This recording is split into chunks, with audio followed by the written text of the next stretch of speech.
Je commence rapidement la vidéo avant que mon groupe de lycéens débarque. Aujourd'hui, le contexte est particulier puisque avec le coronavirus, les élèves vont encore se retrouver sans cours puisque les écoles ferment à partir de lundi et on est samedi. Aujourd'hui, on va essentiellement travailler le pouvoir des habitudes. Je veux qu'ils ne dépendent plus de moi, je veux qu'ils ne dépendent pas des profs parce que les écoles soient ouvertes ou fermées, normalement ça change rien.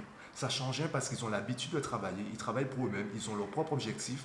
Qu'il y ait le bac ou le brevet au mois de juin, on s'en moque. Ils sont censés travailler de manière régulière. Évidemment, il y aura une baisse significative de l'investissement, de l'engagement et même du travail. Mais ce n'est pas si grave que ça parce que sur le moyen terme et même sur le long terme, on verra que le niveau reste assez présent. Comparé aux élèves où il faut payer davantage de cours, il faut les harceler tous les jours pour qu'ils fassent leurs devoirs, on verra vraiment la différence sur l'année complète entre ceux qui ont l'habitude de travailler et ceux qui n'ont pas l'habitude. Donc, mes élèves arrivent, on se dit à tout à l'heure.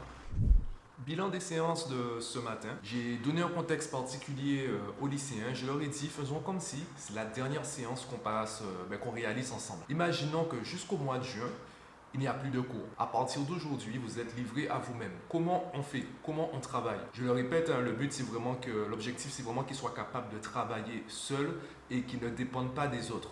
Puisque aujourd'hui, grâce à Internet notamment, il y a une infinité de supports différents concernant les cours. Et la consigne que je leur ai donnée, l'exercice qu'on a fait ensemble, je leur ai donné des exercices corrigés. Donc ils avaient la correction, ils avaient le droit de lire la correction, en leur disant justement, à chaque fois que tu as du mal à faire une question, lis tout de suite la réponse. Si tu comprends la réponse, essaye de faire la question sans regarder la réponse. Et si tu ne comprends pas, appelle-moi, je vais t'expliquer. Alors pourquoi je leur ai donné cette configuration? C'est pour leur faire comprendre que le plus important, ce n'est pas la réponse. Le plus important, c'est le raisonnement qui te permet de trouver la réponse. Et ils l'ont constaté puisque la plupart d'entre eux, ils étaient bloqués dans les exercices. Parce que même s'ils ont la réponse, ils ne comprennent pas comment on fait pour la trouver. Dans les corrigés, dans les corrections, aussi bien dans les manuels que sur Internet, la correction te donne la réponse.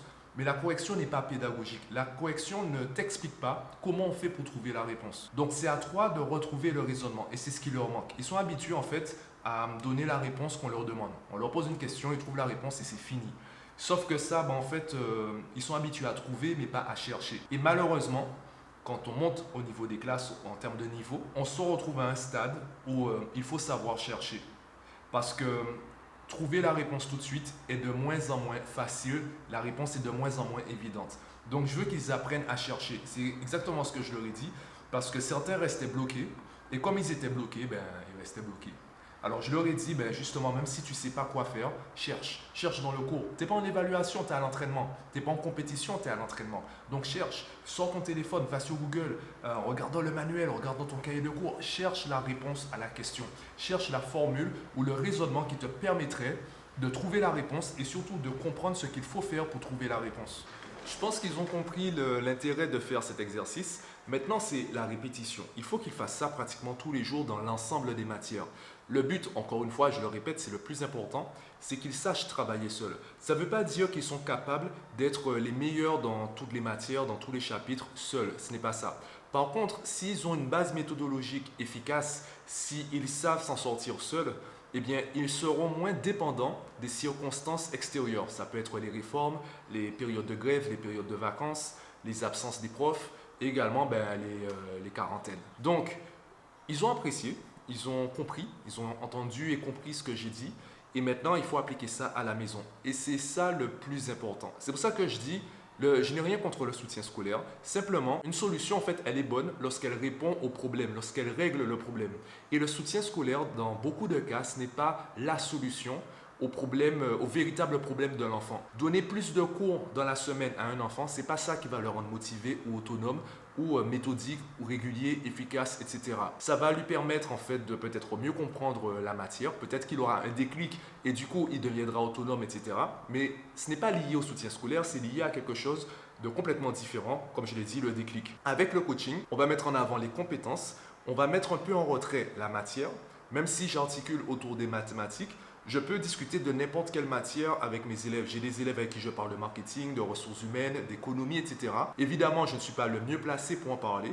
Je leur donne une vision d'ensemble en précisant que ça ne suffit pas. Par contre, ça leur permet de comprendre l'image générale, l'idée générale, et c'est à eux maintenant de structurer leur pensée de structurer leur travail pour vraiment maîtriser le chapitre. Et c'est là où moi j'interviens véritablement en tant que coach, puisque je leur donne des méthodes, des astuces, des techniques pour qu'ils sachent avoir une maîtrise, pas forcément parfaite, pas forcément totale, mais une maîtrise suffisante dans le chapitre, dans la matière, pour s'en sortir à l'école et surtout après. Du coup, si tu reconnais ton enfant dans les problématiques que je cible au niveau de mes élèves, c'est-à-dire manque d'autonomie, manque de concentration, manque de motivation, manque de méthode de travail, bien, si tu reconnais ton enfant dans ces profils, j'ai la formation que je propose sur mon site, en plus de mon coaching à distance ou de mon accompagnement en Guadeloupe. Ça te permettra d'avoir un guide avec l'ensemble des techniques qu'il faut mettre en place à la maison. Je précise, tu n'auras pas de résultat si tu essaies d'imposer ces solutions à ton enfant. L'idée, ce n'est pas d'imposer, c'est de proposer. Et c'est pour cela qu'il faut faire soi-même. C'est pour cela d'ailleurs que ma formation s'adresse aux parents et non aux enfants. J'ai structuré cette formation pour qu'elle parle aux parents, pour qu'ils sachent quoi faire eux, pour que leur enfant puisse copier, donc par mimétisme, et que leur enfant finisse par faire de lui-même. Ton objectif, c'est pas que ton enfant travaille. Ton objectif, c'est que ton enfant prenne la décision de travailler et sache comment travailler pour avoir les meilleurs résultats. Il y a une petite nuance entre ces deux objectifs. Et cette nuance, en fait, je la place aussi bien dans mes posts sur les réseaux sociaux, dans mes vidéos comme je le fais actuellement, et également dans ma formation. Donc l'objectif, c'est pas de pousser l'enfant à travailler. L'objectif, c'est de créer un environnement de travail qui montre à l'enfant qu'on peut travailler avec le sourire, avec le plaisir, et que petit à petit, il prenne de bonnes habitudes pour avoir un travail scolaire et personnel, efficace, régulier et plaisant. Ouais. Voilà, le plaisir. Je pense que c'est l'une des bases de la motivation. Faire en sorte que ce qu'on fait nous plaise. Donc voilà. Donc c'était le bilan de la journée. On continuera le travail avec ceux que je verrai samedi prochain. Il faut absolument qu'on arrête de dépendre des autres. Voilà.